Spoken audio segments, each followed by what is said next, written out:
এই ভিডিওতে পরমাণু গঠনের ধারণা সম্বন্ধে সম্পূর্ণ এক নতুন ভাবনার জন্ম হবে, যা মূলত হাইজেনবার্গের অনিশ্চয়তা নীতির ওপর ভিত্তি করে হয়েছে।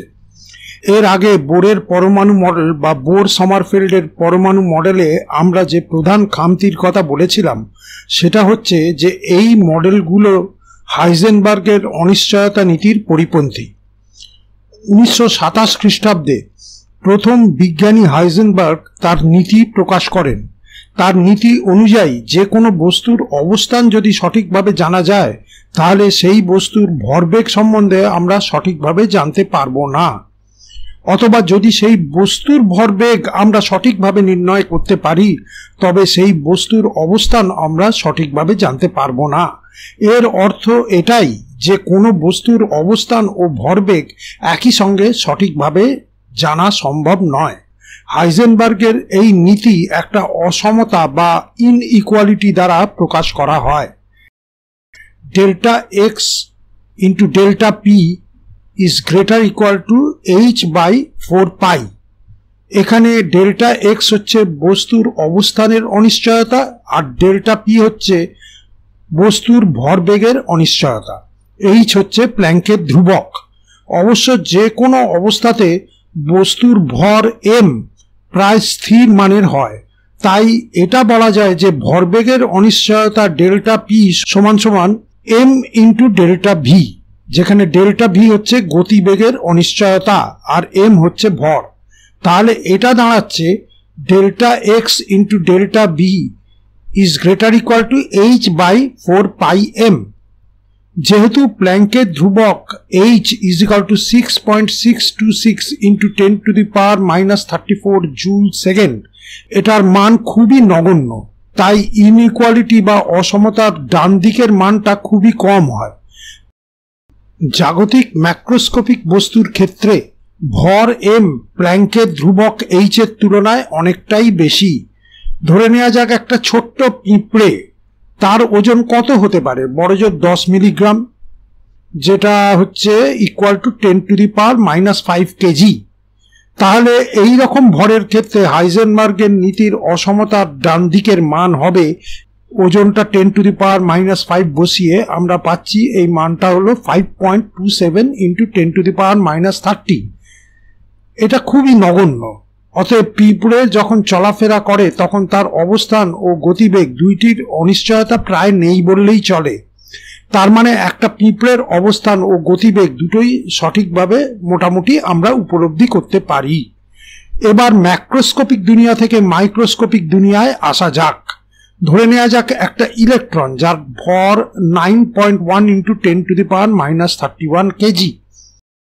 সেই ক্ষেত্রে হাইজেনবার্গের নীতির অসমতার ডান দিকের মান ঠিক কতটা হয়? গণনা করে দেখা যায় তার মান হবে 5.79 ইন্টু 10⁻⁻5। এই মান মাইক্রোস্কোপিক দুনিয়ায় যথেষ্ট বেশি হিসেবে ধরে নেওয়া হয়। তাই মাইক্রোস্কোপিক দুনিয়ায় হাইজেনবার্গের অনিশ্চয়তা নীতির গুরুত্ব অপরিসীম। এই ধরনের চিন্তা সম্ভবত এই ভাবনা থেকে এসেছিল যে কোনো বস্তুর অবস্থান সম্বন্ধে ধারণা পেতে গেলে সবচেয়ে জরুরি শর্ত হলো এটাই যে সেই বস্তুটিকে সর্বপ্রথম আমাদের চোখ দিয়ে দেখা দরকার, না হলে সেই বস্তুর অবস্থান জানা একেবারেই অসম্ভব। কিন্তু কোনো বস্তুর দর্শন পেতে গেলে আলো দরকার, বা বৈজ্ঞানিকভাবে বলতে গেলে বলতে হবে যে ফোটন দরকার।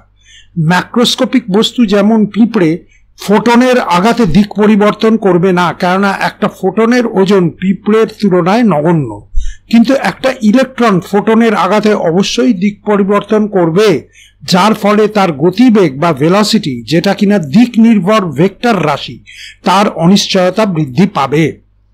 আবার ফোটনের বা আলোর অনুপস্থিতিতে ইলেকট্রনের অবস্থান জানা যাবে না। তার মানে কোনো অবস্থাতেই ইলেকট্রনের অবস্থান আর গতিবেগ একই সঙ্গে সঠিকভাবে নির্ণয় করা যাবে না। এই রকম ভাবনা থেকেই হাইজেনবার্গের অনিশ্চয়তা নীতির সূত্রপাত। কিন্তু এই অনিশ্চয়তা নীতি কি করে বোরের পরমাণু মডেলের যথার্থতা নিয়ে প্রশ্নচিহ্ন তুলল সেটা আমরা দেখে নেব। আমরা জানি যে বোর মডেলে n=1 কক্ষে ইলেকট্রনের গতিবেগ 2.19 ইন্টু 10⁻6 মিটার পার সেকেন্ড, আর ওই কক্ষের ব্যাসার্ধ হচ্ছে 5.29 ইন্টু 10⁻⁻11 মিটার্স। এবার ধরে নেওয়া যাক বোর মডেলের গতিবেগ যদি 10% অনিশ্চয়তা থাকে, তবে ডেল্টা ভি এর মান কত হবে? ডেল্টা ভি এর মান হবে 2.19 ইন্টু 10⁵। এই মান হাইজেনবার্গের অনিশ্চয়তা নীতির অসমতাতে বসিয়ে আমরা পাই delta x is greater equal to 26.4 into 10⁻11। অতএব হাইজেনবার্গের অনিশ্চয়তা নীতি অনুযায়ী বোর মডেলের ইলেকট্রনের গতিবেগের সামান্যতম অনিশ্চয়তার জন্য ইলেকট্রনের অবস্থানের অনিশ্চয়তার মান হয় বোর মডেলের প্রথম কক্ষের ব্যাসার্ধের দ্বিগুণের থেকেও বেশি, প্রায় 5 গুণ। ইলেকট্রনের অবস্থানের অনিশ্চয়তা যদি কক্ষের ব্যাসার্ধের 5 গুণ হয়, তবে বোরের মডেলের কক্ষের ব্যাসার্ধ গণনায় নিশ্চয়ই কোনো বড় ধরনের ভুল হয়ে থাকবে। এর মতো অবস্থায় বিজ্ঞানীরা পরমাণুর গঠন সম্বন্ধে ধন্দে পড়ে গেলেন। পরমাণুর মধ্যে ইলেকট্রনের অবস্থান ঠিক কি হবে? ডি ব্রগলি হাইপোথেসিস অনুযায়ী ইলেকট্রনের তরঙ্গ ধর্ম ধরে নিলেও সেই তরঙ্গ ঠিক কি প্রকারের তরঙ্গ? ইলেকট্রন তরঙ্গ কি শব্দ তরঙ্গ বা তড়িৎচুম্বকীয় তরঙ্গের ন্যায় কোনো তরঙ্গ? নিশ্চিতভাবে কিছু বলা না গেলেও বিজ্ঞানী স্ক্রডিঙ্গার ঠিক যেমন প্রগতিশীল বা প্রোগ্রেসিভ ওয়েভ সমীকরণ y = a sin ωt - kx ইলেকট্রনের জন্য ঠিক একই রকম তরঙ্গ সমীকরণের কথা ভাবলেন। কিন্তু এই সমীকরণে বিস্তার y, x এবং t দুইয়ের উপরেই নির্ভর করে, আর যখন কোনো ফাংশন একের অধিক ভেরিয়েবলের উপর নির্ভর করে তখনই পার্শিয়াল ডিফারেন্সিয়েশন করে তার ডিফারেন্সিয়াল ইকুয়েশন বার করতে হয়। পার্শিয়াল ডিফারেন্সিয়েশনের ক্ষেত্রে যখন আমরা t এর সাপেক্ষে ডিফারেন্সিয়েট করব তখন x কে কনস্ট্যান্ট ধরতে হবে। অতএব del y by del t equal to a omega cos ωt - kx আর del square y del t square equal to minus a omega square sine ωt - kx, যেটা সমান সমান মাইনাস ওমেগা স্কোয়ার y। এটাকে 1 নম্বর সমীকরণ ধরি। আবার যখন x এর সাপেক্ষে ডিফারেন্সিয়েশন করব তখন t কে কনস্ট্যান্ট ধরতে হবে। তার মানে del y by del x equal to minus a k cos ωt - kx আর del square y del x square is equal to minus a k square sine ωt - kx, যেটা সমান সমান minus k square y। এটাকে 2 নম্বর সমীকরণ ধরছি। 1 ও 2 থেকে আমরা y টাকে এলিমিনেট করব। এলিমিনেট করে আমরা পাবো del square y by del t square is equal to omega square by k square del square y by del x square. এটাকে 3 নম্বর সমীকরণ আমরা ধরি। কিন্তু আমরা জানি ওমেগা হচ্ছে অ্যাঙ্গুলার ফ্রিকোয়েন্সি, যেটা সমান সমান 2π নিউ, যেখানে নিউ হচ্ছে ফ্রিকোয়েন্সি, আর কে হচ্ছে angular wave number 2π by lambda, যেখানে ল্যামডা হচ্ছে তরঙ্গ দৈর্ঘ্য। ইলেকট্রনের ক্ষেত্রে স্ক্রডিঙ্গারের বিস্তার y এর বদলে একটা নতুন ফাংশন জাই নিলেন, যাকে ওয়েভ ফাংশন বলা হলো। ইলেকট্রনের পরিপ্রেক্ষিতে এই জাই এর তাৎপর্য ঠিক কিরকম সে সম্বন্ধে তখনও ঠিক রকম ধারণা ছিল না। y এর বদলে জাই এর ব্যবহার 1 ও 3 নম্বর সমীকরণ হয়ে গেল ডেল স্কোয়ার জাই by del t square is equal to minus omega square xi. এটাকে 4 নম্বর সমীকরণ ধরছি। আর ডেল স্কোয়ার জাই by del t square equal to omega square by k square del square জাই বাই ডেল এক্স স্কোয়ার, এটা 5 number সমীকরণ। এই দুটো সমীকরণ থেকে ডেল স্কোয়ার জাই বাই ডেল টি স্কোয়ারকে এলিমিনেট করব আমরা। এলিমিনেট করে আমরা পাই মাইনাস ওমেগা স্কোয়ার জাই is equal to omega square by k square del square জাই বাই ডেল এক্স স্কোয়ার। এটার থেকে আমরা পাবো ডেল স্কোয়ার জাই by del x square plus k square জাই ইজ ইকুয়াল টু 0। আবার এটা এরম ভাবে লেখা যেতে পারে, যেহেতু কে হচ্ছে 2π বাই ল্যামডা, ডেল স্কোয়ার জাই by del x square plus 2π by lambda whole square জাই ইজ ইকুয়াল টু 0। কিন্তু ডি ব্রগলি হাইপোথেসিস অনুযায়ী lambda equal to h by m v, তাহলে এটা দাঁড়াচ্ছে ডেল স্কোয়ার জাই by del x square plus 4 pi square m square v square by h square xi is equal to 0. তার মানে del square xi by del x square plus 4 pi square 2m by h square into half m v square xi is equal to 0. এইখানে আমরা m square v square এর জায়গায় 2m into half m v square এরকম ভাবে লিখলাম। কিন্তু half m v square হচ্ছে গতিশক্তি, আবার গতিশক্তি মানে হচ্ছে মোট শক্তি মাইনাস স্থিতি শক্তি, যেটা হচ্ছে e মাইনাস v। এই মান বসিয়ে আমরা পাই del square xi by del x square plus 8 pi square m by h square e minus v xi equal to 0. আবার পরমাণুর মধ্যে ইলেকট্রনের অবস্থান শুধুমাত্র x অক্ষ বরাবর হতে পারে না, ইলেকট্রনের অবস্থান তিনটে অক্ষ x y z বরাবর ত্রিমাত্রিক হতে হবে। তাই এই সমীকরণ হবে del square xi by del x square plus del square xi by del y square plus del square xi by del z square plus 8 pi square m by h square e minus v into xi is equal to 0. এইখান থেকে xi-টা common নিয়ে বার করলে আমরা এইটা পাই। এখানে del square by del x square plus del square by del y square plus del square by del z square, এই ব্যাপারটাকে আমরা ডেল্টা স্কোয়ার বা উল্টো করে ডেল্টা লিখে তার স্কোয়ার এরম ভাবে লিখতে পারি, যেটাকে ল্যাপ্লেসিয়ান অপারেটর বলা হয়। আর আমরা জানি যে h কাট হচ্ছে h বাই 2 পাই, যেটা হচ্ছে সংক্ষিপ্ত প্ল্যাঙ্কের ধ্রুবক। তার মানে এইগুলো আমরা এই ইকুয়েশনে বসিয়ে আমরা পেতে পারি delta square xi plus 2m by h cut square e minus v xi is equal to 0। যেহেতু এই সমীকরণে সময় t নেই, তাই এই সমীকরণকে টাইম ইন্ডিপেন্ডেন্ট স্ক্রডিঞ্জার ইকুয়েশন বলে। আর একটা টাইম ডিপেন্ডেন্ট স্ক্রডিঞ্জার সমীকরণও আছে, যেখানে e কে একটা টাইম ডেরিভেটিভ দ্বারা প্রকাশ করা হয়। তার জন্য ওয়েভ ফাংশন xi কে একটা জটিল রাশির ফাংশন ধরা হয়। xi is equal to a into e to the power i kx minus omega t, যেখানে i হচ্ছে জটিল সংখ্যা -1 এর বর্গমূল। কিন্তু জটিল রাশি কেন? এই স্তরে বা এই ভিডিওতে এর ব্যাখ্যা দেওয়া হবে না। তাহলে del xi by del t is equal to -i omega xi। এই সমীকরণটাকে আমরা দুদিকেই i h কাট দিয়ে গুণ করব, তাহলে আমরা এইটা পাবো। কিন্তু i স্কোয়ারের মান হচ্ছে -1, আর এখানে h কাটের জায়গায় আমরা লিখবো h বাই 2 পাই, আর ওমেগার জায়গায় লিখবো 2 পাই নিউ। 2 পাই কেটে গিয়ে h নিউ পড়ে থাকছে, যেটা প্ল্যাঙ্কের সূত্র অনুযায়ী এটাই হবে শক্তি বা এনার্জি E। অতএব আমরা পাবো i h cut del xi by del t equal to e xi। এটাকে 6 নম্বর সমীকরণ ধরি। এবার টাইম ইন্ডিপেন্ডেন্ট স্ক্রডিঞ্জার সমীকরণ একটু রিঅ্যারেঞ্জ করতে হবে। আমরা রিঅ্যারেঞ্জ করে এইটা পাচ্ছি minus del square xi h cut square by 2m plus v xi is equal to e xi। এটাকে 7 নম্বর সমীকরণ ধরলাম। 6 ও 7 নম্বর সমীকরণ থেকে আমরা e xi কে এলিমিনেট করব, করে আমরা পাই minus h cut square by 2m delta square xi plus v xi is equal to i h cut delta xi by delta t। এটাই হচ্ছে টাইম ডিপেন্ডেন্ট স্ক্রডিঞ্জার সমীকরণ। এটাকে অনেক সময় h cap xi is equal to e xi এইভাবে লেখা হয়, যেখানে h ক্যাপ হচ্ছে হ্যামিল্টনিয়ান অপারেটর, যে অপারেটরের মধ্যে একটা গতিশক্তির ভাগ আছে আর একটা স্থিতিশক্তির ভাগ আছে।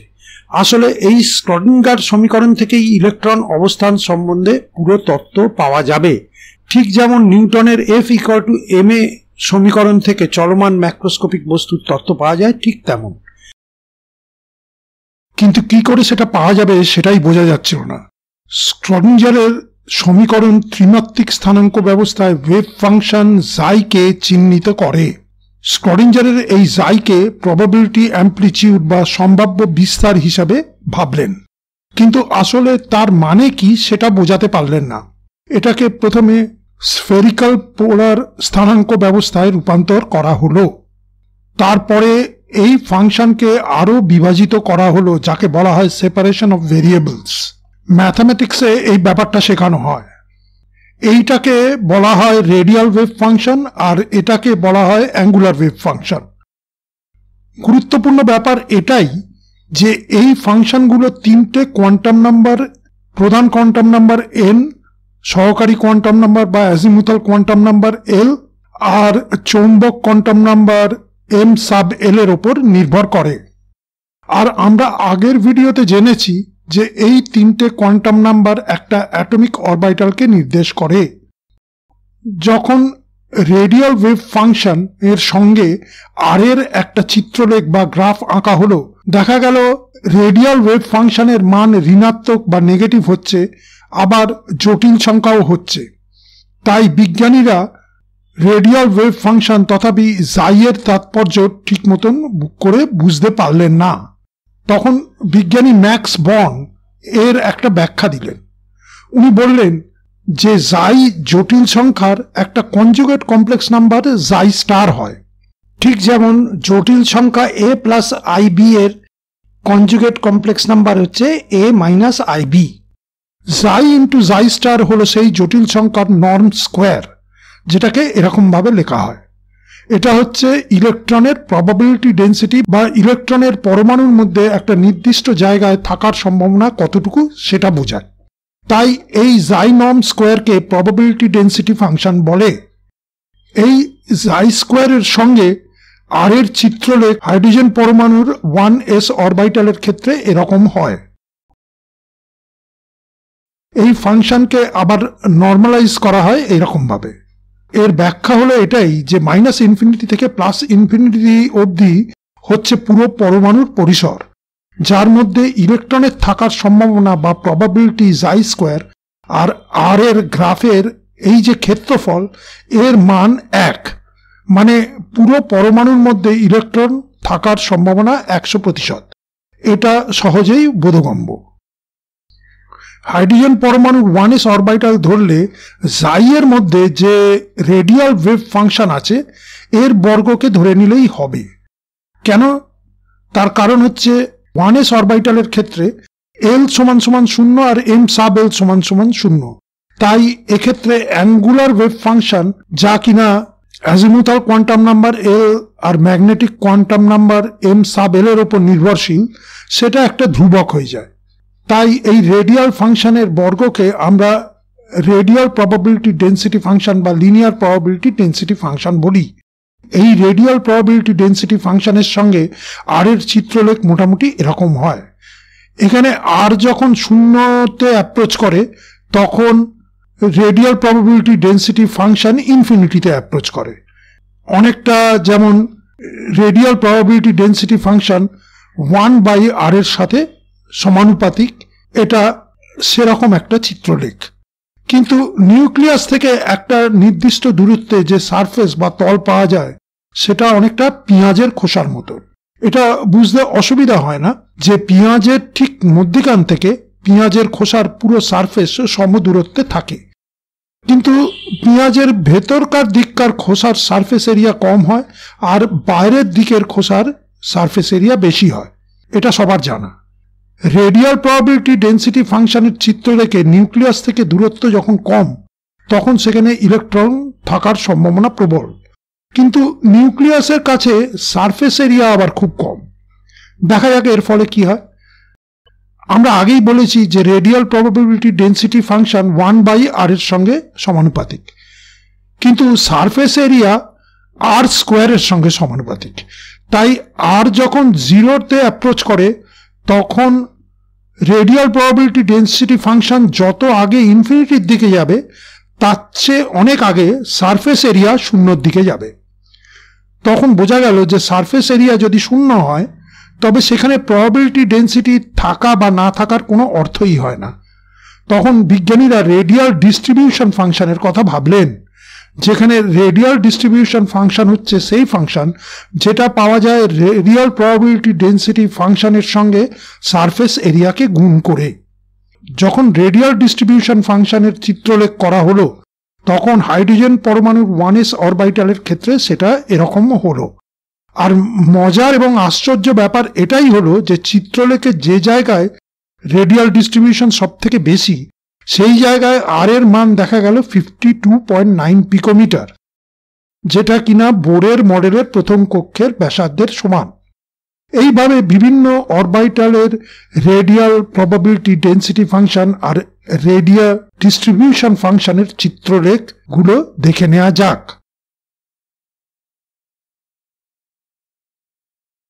1s অরবিটালের ক্ষেত্রে যে জিনিসটা দেখা যায়নি সেটা 2s আর 3s অরবিটালের ক্ষেত্রে দেখা গেল।